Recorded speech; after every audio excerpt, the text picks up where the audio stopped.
അമേരിക്കയിൽ നിന്നൊരു വാർത്ത വരുന്നുണ്ട്. ട്രംപിന് ബോധക്ഷയം സംഭവിച്ചിരിക്കുന്നു എന്നുള്ളതാണ് എന്ന് പറയുന്നു.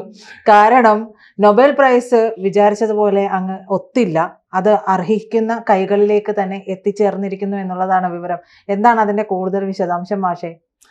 മറ്റൊന്നുകൂടി വരാൻ സാധ്യതയുണ്ട്. അമേരിക്കയിൽ നിന്ന് ഉടനെ വരാൻ സാധ്യതയുള്ളത്, ഇനിയിപ്പോൾ ലോകത്തിൽ ആര് അമേരിക്കയിൽ ചെന്നാലും അവരുടെ വിസയ്ക്ക് ഏറ്റവും ചുരുങ്ങിയത് ഒരു $10 ലക്ഷം എങ്കിലും കൂട്ടാൻ സാധ്യതയുണ്ട്. താരിഫ് കൂട്ടലാണല്ലോ അവിടുത്തെ രീതി, ട്രംപിൻ്റെ രീതി. എന്തായാലും ഇപ്പോൾ വാർത്ത വന്നിരിക്കുന്നു. നമ്മൾ ലോകം ഇന്ന് കാത്തിരുന്നൊരു വാർത്തയാണത്. നോബൽ പ്രൈസിൻ്റെ, സമാധാനത്തിന് നോബൽ പ്രൈസ് ഇന്ന് നോർവേയുടെ തലസ്ഥാനമായ, അല്പം മുമ്പ് നോർവേയുടെ തലസ്ഥാനമായ ഓസ്ലോയിൽ വെച്ച് പ്രഖ്യാപിച്ചപ്പോൾ ഉള്ള 2-3 തരത്തിലുള്ള സന്തോഷമുണ്ട്. ഒന്ന്, ട്രംപിനല്ല എന്ന സന്തോഷം ലോകം കൈയടിച്ച് സ്വീകരിച്ചിരിക്കുന്നു. ട്രംപിനല്ല, അത് ട്രംപിന് കിട്ടുമെന്ന് ട്രംപ് മാത്രമേ പറഞ്ഞിട്ടുള്ളൂ. ട്രംപ് മാത്രം പറഞ്ഞു നടക്കുന്നു, എനിക്ക് കിട്ടണം, ഞാനാണ് അതിന് അർഹനായിട്ടുള്ളത്, ഞാനാണ് ലോകത്ത് സമാധാനത്തിൻ്റെ വെള്ളരിപ്രാവ്, ഞാനാണ് എന്ന് പറഞ്ഞുകൊണ്ടിരുന്നതാണ്. ആ സമയത്ത് വളരെ വളരെ നിശ്ചിതമായി തന്നെ അതിനെ നിശിതമായും ആ പ്രചാരണത്തെ നേരിട്ടു. ഈ സ്വീഡിഷ് അക്കാഡമി അവർ നേരത്തെ തന്നെ ഒരു പ്രസ്താവന ഇറക്കി, ഒരു തരത്തിലുള്ള രാഷ്ട്രീയ ഇടപെടലുകളും രാഷ്ട്രീയമായ ക്യാമ്പയിനുകളും രാഷ്ട്രീയമായ ആവശ്യങ്ങളും രാഷ്ട്രത്തലവന്മാരുടെ ആവശ്യങ്ങളും ഒന്നും നോബൽ പ്രൈസിനെ ബാധിക്കുകയില്ല എന്ന് നേരത്തെ പറഞ്ഞിരുന്നു. അപ്പോൾ തന്നെ രാവിലെ നമ്മൾ പറഞ്ഞതാണ്, ട്രംപിന് നോബൽ പ്രൈസ് എന്നൊക്കെ പറയുന്നത് ഒരു കാരണവശാലും പരിഹാസ്യമായ ഒരു ആശയമായിരിക്കും. അത് കിട്ടാൻ യാതൊരു സാധ്യതയുമില്ല. വന്നിരിക്കുന്നത് ഒരുപാട് പ്രത്യേകതയുള്ള ഒരു അവാർഡാണ്. ഇപ്പോൾ ഇത്തവണത്തെ നോബൽ പ്രൈസ് കൊടുത്തിരിക്കുന്നത് ഒരു വെനീസുലൻ വനിതക്കാണ്. വെനീസുലയിൽ എത്രയോ കഴിഞ്ഞ കുറേ കാലമായി മനുഷ്യാവകാശങ്ങൾക്ക് വേണ്ടി പൊരുതിക്കൊണ്ടിരിക്കുന്ന ഒരു വനിതക്കാണ്. അവരുടെ പേര് മരിയ കൊറിനോ മെച്ചാഡോ എന്നാണ്. മരിയ കൊറിനോ മെച്ചാഡോ. അവർക്ക് ഒരുപാട് പ്രത്യേകതയുണ്ട്. ഒന്ന്, വനിതയാണ്. വനിതകൾക്ക് നേരത്തെയും നോബൽ പ്രൈസ് കിട്ടിയിട്ടുണ്ട്. 19 പേർക്ക്. ഒരുപാട് പേര് നമുക്ക് പരിചയമുണ്ട്. ഒന്ന് നമ്മുടെ സ്വന്തം പാവങ്ങളുടെ തലൈവിയായിരുന്ന മദർ തെരേസ കിട്ടിയിട്ടുണ്ട്. പിന്നെ നമുക്കൊരു പക്ഷേ നമ്മളെക്കാൾ പ്രിയപ്പെട്ട ഒരാൾക്ക് കിട്ടിയതുപോലെയാണ് മലാലക്ക് കിട്ടിയപ്പോൾ. മലാല യൂസുഫ്സായിക്ക് കിട്ടി. അതായത് മദർ തെരേസക്ക് കിട്ടിയത് പാവങ്ങൾക്ക് വേണ്ടി ജീവിച്ച അമ്മ എന്ന നിലക്കാണ്. മലാല യൂസുഫ്സായിക്ക് കിട്ടിയത് ഈ ഇസ്ലാമിക ഭീകരവാദികൾ, താലിബാൻ അവരുടെ നാട്ടിലെ സ്കൂൾ വിദ്യാഭ്യാസം തകർക്കുമ്പോൾ ഈ സ്കൂളിൽ പോയി എന്ന കുറ്റത്തിന് പെൺകുട്ടികൾ വെടിയേറ്റ് കൊല്ലപ്പെടുമ്പോൾ ആ ഭരണകൂടത്തിൻ്റെ ഭീകരതയ്ക്കെതിരായി പൊരുതി എന്നൊരു പെൺകുട്ടിയുടെ നിലയിൽ നിന്ന് പൊരുതി. പിന്നെ ഒരുപാട് പേര്, ഈ നർഗീസ് മുഹമ്മദ്, ഇപ്പോൾ ഇറാൻകാരുണ്ട്. 19 പേർക്ക് നേരത്തെ വനിതകൾക്ക് കിട്ടിയിട്ടുണ്ട്. അതിലൊരു വനിത കൂടി വരുന്നു എന്നതാണ് ഒരു പ്രത്യേകത. രണ്ടാമത്തെ പ്രത്യേകത, ഇവർ വെനിസുലയ്ക്ക് വരുന്നു എന്നുള്ളതാണ്. വെനിസുലയുടെ ഒരു പ്രത്യേകത, വെനിസുല എന്ന് പറഞ്ഞാൽ ഒന്നാമത് അറിയാമല്ലോ നമുക്ക്, ഒരു ലാറ്റിൻ അമേരിക്കൻ രാജ്യത്ത് അമേരിക്കയുടെ അജണ്ടയിൽ ഇപ്പോഴും ലാറ്റിൻ അമേരിക്ക ഇല്ല. വേറൊരു കാര്യം പറഞ്ഞു കഴിഞ്ഞാൽ, ട്രംപിൻ്റെ എക്കാലത്തെയും ശത്രുരാജ്യങ്ങളിൽപ്പെട്ട ഒന്നാണ്. പൊതുവേ ലാറ്റിൻ അമേരിക്കക്കാരോട് അമേരിക്കയ്ക്ക് വിരോധമാണ്. അമേരിക്കയുടെ എല്ലാതരം അപ്പാർത്തീഡിനും സാമ്പത്തികവും സാമൂഹികമായും രാഷ്ട്രീയമായും ഒക്കെയുള്ള ഉപരോധങ്ങൾക്ക് എന്നും വിധേയമായ ഒരു രാജ്യമാണ് വെനിസുല.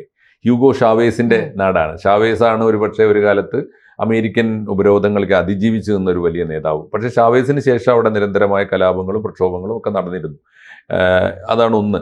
രണ്ടാമത്തെ പ്രത്യേകത, ലാറ്റിൻ അമേരിക്കൻ രാജ്യമായ വെനിസുലയ്ക്ക് കിട്ടിയിരിക്കുന്നു എന്നുള്ളതാണ് വേറെ രണ്ടാമത്തെ പ്രത്യേകത. മൂന്നാമത്തെ ഒരു പ്രത്യേകതയുള്ളത്, ഒരു കമ്മ്യൂണിസ്റ്റ് രാജ്യത്തിന് കിട്ടിയിരിക്കുന്നു എന്നുള്ളതാണ്. ഈ കമ്മ്യൂണിസ്റ്റ് രാജ്യങ്ങളിലെ മനുഷ്യാവകാശ പ്രവർത്തകന്മാർക്ക് എപ്പോഴും നോബൽ പ്രൈസിൽ ഒരു പ്രാമുഖ്യം കിട്ടാറുണ്ട്. കാരണം അറിയാലോ, അതിൻ്റെ ഒരു കാരണം എന്താണെന്ന് വെച്ചാൽ അതിലൊരു പൊളിറ്റിക്സ് ഉണ്ട് തീർച്ചയായിട്ടും. കമ്മ്യൂണിസ്റ്റ് രാജ്യങ്ങളെ, കമ്മ്യൂണിസ്റ്റ് ആശയത്തെ, ഈ കമ്മ്യൂണിസ്റ്റ് സമഗ്രാധിപത്യത്തെ, ഈ കമ്മ്യൂണിസ്റ്റ് വാഴ്ചയെ, അല്ലെങ്കിൽ അത്തരത്തിലുള്ള ഒരു എന്താ പറയുക, ഒരു അടിച്ചമർത്തൽ അല്ലെങ്കിൽ കടുത്ത ഒരു ഇരുമ്പുമറയുള്ള ഭരണകൂടങ്ങളെ ഒരിക്കലും സ്വീഡിഷ് അക്കാഡമിയും നോബൽ പ്രൈസും പ്രോത്സാഹിപ്പിക്കാറില്ല. ലേ വലേസക്ക് കിട്ടിയത് ഓർമ്മയില്ലേ? പോളണ്ടിലെ ലേ വലേസക്ക് കിട്ടിയത് അവിടുത്തെ കമ്മ്യൂണിസ്റ്റ് ഗവൺമെൻറ്റിനെതിരായി വലിയ മൂവ്മെൻറ്റ്, സമരം നയിച്ചു എന്നതുകൊണ്ടാണ്. ഇപ്പോൾ മരിയ കൊറിനോ മെച്ചാഡോ, ഈ മെച്ചാഡോയുടെ പ്രശ്നം ഇത് തന്നെയാണ്. കഴിഞ്ഞ കുറേ കാലമായിട്ട് ഈ വെനിസുലയിലെ കമ്മ്യൂണിസ്റ്റ് എന്ന് പറയാം, അല്ലെങ്കിൽ അവിടുത്തെ അതിഭീകരനായ ഏകാധിപതി എന്ന് പറയാം, ആണ് മഡൂറോ. അവിടുത്തെ നിക്കോളാസ് മഡൂറോയുടെ ഭരണത്തിനെതിരായി അതിശക്തമായ നീക്കങ്ങൾ നടത്തുകയാണ്. അതാണ് അവരുടെ പ്രത്യേകത. ആ പോരാട്ടത്തെ അവർ നയിക്കുകയാണ്. അതാണ് മറ്റൊരു പ്രത്യേകത. കമ്മ്യൂണിസ്റ്റ് രാജ്യത്ത് സമാധാനപരമായ സമരം എന്ന് പറയുന്നത്, കമ്മ്യൂണിസ്റ്റ് രാജ്യങ്ങൾക്ക് രണ്ട് പരിചയമുള്ളൂ. ഒന്നുകിൽ വിപ്ലവം അല്ലെങ്കിൽ പ്രതിവിപ്ലവം. രണ്ടും അക്രമമാണ്, രണ്ടും ആയുധമെടുത്താണ്.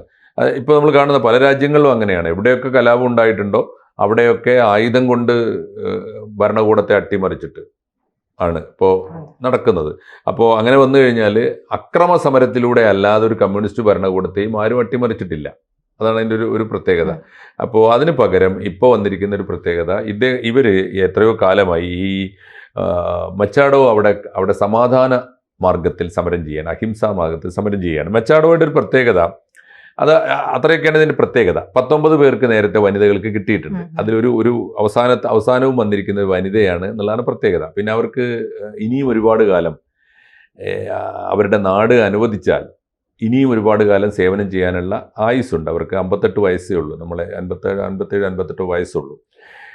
വേറൊരു പ്രത്യേകത, ഒരു ലേഡിയാണെന്ന് മാത്രമല്ല, അവർ ഈ NGO പ്രവർത്തനത്തിലൂടെ, ജീവകാരുണ്യ പ്രവർത്തനത്തിലൂടെയാണ് രംഗത്ത് വന്നത്.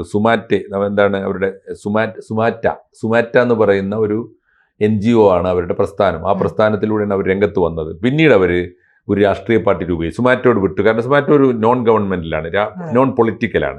അതുകൊണ്ട് രാഷ്ട്രീയ പ്രസ്ഥാനത്തിൽ ഞാൻ രാഷ്ട്രീയത്തിൽ ചേരുകയാണെന്ന് പറഞ്ഞ് സുമാറ്റോ വിട്ടുപോയി. എന്നിട്ട് വിട്ടിട്ട് അവർ വെൻഡേ വെനിസുല എന്ന് പറഞ്ഞൊരു പാർട്ടി ഉണ്ടാക്കി. വെൻഡേ വെനിസുല അതിവേഗം, ഇവർക്ക് ജനപ്രീതി ഉള്ളതുകൊണ്ട് അതിവേഗം വളർന്നു. അവിടുത്തെ ഏറ്റവും പ്രധാനപ്പെട്ട ഇപ്പോൾ വെനിസുലയിലെ ഏറ്റവും പ്രധാനപ്പെട്ട പ്രതിപക്ഷ പാർട്ടിയാണ്. പക്ഷേ ആ പ്രതിപക്ഷ പാർട്ടിയുടെ ഒരു ഗതികേട് എന്താണെന്ന് വെച്ചാൽ, കമ്മ്യൂണിസ്റ്റ് ഗവൺമെൻറ് ആയതുകൊണ്ടും ഏകാധിപതിയായ മഡൂറോ നാട് ഭരിക്കുന്നതുകൊണ്ടും ഇവരെ വർക്ക് ചെയ്യാൻ അനുവദിക്കില്ല എന്നുള്ളതാണ്. ഇവർ കഴിഞ്ഞ പ്രസിഡൻസ് ഇലക്ഷൻ ഒരു 2024 പ്രസിഡൻഷ്യൽ ഇലക്ഷനിൽ ഇവർ മത്സരിച്ച് പരാജയപ്പെട്ടു എന്ന് മാത്രമല്ല, ഇവർ മത്സരിക്കുമെന്ന് ഉറപ്പായപ്പോൾ ചെയ്ത പണി എന്താണെന്നറിയാം. അവിടുത്തെ ഇലക്ഷൻ കമ്മീഷൻ 15 കൊല്ലത്തേക്ക് ഇവരെ തെരഞ്ഞെടുപ്പിൽ നിന്ന് വിലക്കി. 15 കൊല്ലത്തേക്ക് മത്സരിക്കാൻ പാടില്ല. വേറൊരു ഉത്തരവും കൂടി അവിടെ ഇറക്കി. ഇവർ ഒരു കാരണവശാലും ഇപ്പോൾ അന്താരാഷ്ട്ര രംഗത്ത് ഇവർ ശ്രദ്ധേയമായി കഴിഞ്ഞപ്പോൾ വെനിസുലയിൽ നടക്കുന്ന സമാധാന ധ്വംസനം, അവിടുത്തെ പാവപ്പെട്ടവന് നേരെ അവിടുത്തെ ഈ ഏകാധിപതിയായ മഡൂറോ ഗവൺമെൻറ് നടത്തുന്ന അതിഭീകരമായ നീക്കങ്ങൾക്കെതിരായി ഇവർ സംസാരിക്കാൻ തുടങ്ങിയപ്പോൾ ഒരു ഉത്തരവ് കൂടി വന്നു. ഒരു കാരണവശാലും നാട് വിട്ടു പോകാൻ പാടില്ല, നാട് വിട്ടു പോകാനും പാടില്ല, അവിടെ തെരഞ്ഞെടുപ്പിൽ മത്സരിക്കാനും പാടില്ല എന്ന് പറഞ്ഞാൽ ഒരു തരത്തിൽ അവരെ നാട്ടിനകത്ത് തടങ്കലിലാക്കിയൊരവസ്ഥയാണ് ഉണ്ടായത്. ഈ കഴിഞ്ഞ ആഗസ്റ്റ് 1-ാം തീയതി 2024 ഓഗസ്റ്റ് 1-ാം തീയതി ഇവരുടെ ജീവിതത്തിലെ വരെ നിർണായകമായൊരു ഡേറ്റാണ്. ഒരുപക്ഷെ അതുകൊണ്ട് തന്നെ അതായിരിക്കണം ഇവരെ നോബൽ പ്രൈസിലേക്ക് നയിച്ചൊരു പ്രധാനപ്പെട്ട ഘടകം. എന്താണെന്ന് വെച്ചാൽ വാൾ സ്ട്രീറ്റ് ജേണലിൽ അവർ ലേഖനം എഴുതി. അറിയാം, ലോകപ്രസിദ്ധമായ പ്രസിദ്ധീകരണമാണല്ലോ അമേരിക്കയിലെ. ഈ വാൾ സ്ട്രീറ്റ് ജേണലിലെ ഒരു ആർട്ടിക്കിൾ വന്നു അവരുടെ കഴിഞ്ഞ August 1, 2024 August 1, I am in hiding എന്ന് പറഞ്ഞിട്ട്, ലോകമേ ഞാൻ ഒളിവിലാണ് എന്ന് പറഞ്ഞുകൊണ്ട്, ഇന്നു മുതൽ ഞാൻ ഒളിവിലാണ്, നിങ്ങൾ എന്നെ അന്വേഷിക്കേണ്ടതില്ല, മറ്റൊന്നിനും വേണ്ടിയല്ല. 1, എൻ്റെ ജീവന് വേണ്ടിയാണ് ഞാൻ ഒളിവിൽ പോകുന്നത്. 2, എൻ്റെ സ്വാതന്ത്ര്യത്തിന് വേണ്ടിയാണ് ഞാൻ ഒളിവിൽ പോകുന്നത്. എൻ്റെ മാത്രമല്ല, എൻ്റെ നാട്ടുകാരുടെയും എൻ്റെ നാട്ടിലെ സമാധാനപ്രേമികളായ സാധാരണ മനുഷ്യരുടെ ജീവനും സ്വാതന്ത്ര്യത്തിനും വേണ്ടി ഞാൻ ഇന്നു മുതൽ ഒളിവിൽ പോവുകയാണ് എന്ന് പറഞ്ഞുകൊണ്ട് ഒരു ലേഖനം വാൾ സ്ട്രീറ്റ് ജേണലിൽ അവർ എഴുതി. അപ്പോഴാണ് ലോകം അവരെ ശ്രദ്ധിക്കുന്നത്, അവരനുഭവിക്കുന്ന കഷ്ടപ്പാടുകൾ അറിയുന്നത്. ഒരു പക്ഷേ അതോടുകൂടി ആയിരിക്കണം ഇപ്പോൾ ഉള്ള ഒരു പുതിയ വെളിച്ചം എന്താണെന്ന് വെച്ചാൽ, ഇനി അവർക്ക് ലോകം മുഴുവൻ യാത്ര ചെയ്യാൻ, പുറത്തിറങ്ങാൻ, ലോകം കാണാൻ അവരുടെ നാടിൻ്റെ വിലക്കുകൾ തടസ്സമാവില്ല. കാരണം അവർ ഇൻ്റർനാഷണൽ പേഴ്സണാലിറ്റി ആയിട്ട് മാറി. അതുകൊണ്ട് സ്വന്തം നാട്ടിലെ ഏകാധിപതിയായ ഈ നിക്കോളാസ് മഡൂറോയുടെ ഭരണത്തിൽ ഈ തടവറയിൽ കഴിയേണ്ടി വന്നവർ, അക്ഷരാർത്ഥത്തിൽ തടവറയിൽ കഴിയേണ്ടി വന്നവർ, അവർക്ക് മോചനം കൂടിയാണ് യഥാർത്ഥത്തിൽ നോബൽ പ്രൈസ്. ആ അർത്ഥത്തിൽ സ്വീഡിഷ് അക്കാഡമി ഇക്കൊല്ലം ചെയ്തിരിക്കുന്നത് ഏറ്റവും വലിയ മനുഷ്യാവകാശ പ്രവർത്തനമാണ്. അവാർഡ് കൊടുക്കുക എന്ന് പറയുന്നത് സമ്മാനം കൊടുത്ത് അവരെ സന്തോഷിപ്പിക്കുകയല്ല, ഈ അവാർഡിലൂടെ അവരെ മോചിപ്പിക്കുകയാണ്, തടവറയിൽ നിന്ന് മോചിപ്പിക്കുകയാണ്. വ്യക്തിപരമായി ഇവർക്ക് അല്ലെങ്കിലും ജീവിതം എങ്ങനെ തകർക്കാമെന്നാണ് സ്വന്തം നാട് കഴിഞ്ഞ കുറേ കാലമായിട്ട് ആലോചിച്ചത്. അവർക്ക് കുടുംബത്തെ പോലും ഉപേക്ഷിക്കേണ്ടി വന്നു. 90-ൽ അവർ കല്യാണം കഴിഞ്ഞ് വിവാഹം ചെയ്തു. 2001-ൽ അവർ വിവാഹമോചനം എന്ന് വെച്ചാൽ കുടുംബകലഹം ഉണ്ടാക്കിച്ചിട്ട് കുടുംബത്തെ തമ്മിൽ തല്ലിക്കുകയെന്ന് പറയില്ല. അങ്ങനെ 2001-ൽ ഡിവോഴ്സ്ഡാണ്. അവർ ഡിവോഴ്സി കൂടിയാണ്. 3 മക്കളുണ്ട് അവർക്ക്. എന്ന് വെച്ചാൽ ഒരു അമ്മയും 3 മക്കളും ചേർന്നാണ് ഈ പോരാട്ടം മുഴുവൻ നടത്തിക്കൊണ്ടിരുന്നത്. പക്ഷേ വെനിസുലയിലെ മനുഷ്യരായിരുന്നു അവരുടെ ഒരു കരുത്ത്. ആ കരുത്തിലാണ് അവർ പൊരുതിയത്. അവർ രാഷ്ട്രീയമായി പൊരുതി, സാമൂഹ്യമായ പ്രസ്ഥാനം ഉണ്ടാക്കി പൊരുതി.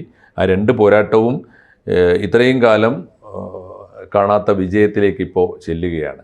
ഈ വെനിസുലക്കാരി ഇനി അങ്ങോട്ട് ലോകശ്രദ്ധയിലേക്കും ലോകത്തിൻ്റെ സുരക്ഷയിലേക്കും നടന്നെടുക്കുകയാണ്. അതുകൊണ്ട് ഈ സമയത്ത് ഏറ്റവും യുക്തമായ തീരുമാനം ഒരുപക്ഷേ ഈ മച്ചാഡോയുടെ ജീവിതം മനസ്സിലാക്കുമ്പോൾ സ്വീഡിഷ് അക്കാഡമി ചെയ്തത് ഇക്കൊല്ലത്തെ ഏറ്റവും മികച്ച മനുഷ്യാവകാശ പ്രവർത്തനമാണ്. ഒരുപക്ഷെ അവാർഡ് കൊടുത്തതാണ് ഏറ്റവും വലിയ ജനസേവനം എന്ന് നമുക്ക് പറയേണ്ടി വരും. എന്തായാലും ഏറ്റവും യുക്തമായൊരു തീരുമാനം ഏറ്റവും ശരിയായ സമയത്ത് ആർക്ക് കൊടുക്കണ്ടെന്ന് തീരുമാനിച്ചാലും ആർക്ക് കൊടുക്കണമെന്ന് തീരുമാനിച്ചാലും ഏറ്റവും ഗംഭീരമായ മാതൃകാപരമായ തീരുമാനമാണ് ഇക്കൊല്ലത്തെ നോബൽ പ്രൈസ് എന്ന് പറഞ്ഞുകൊണ്ട് നമുക്ക് ഈ വിഷയം തുടർച്ചയായിട്ട് ഇനിയും സംസാരിക്കാം പലപ്പോഴും. ഓക്കെ. കൂടുതൽ വാർത്തകളും വിശേഷങ്ങളും നിങ്ങളിലേക്ക് എത്താൻ ABC മലയാളം സബ്സ്ക്രൈബ് ചെയ്യുക, ബെൽ ബട്ടണും അമർത്തുക.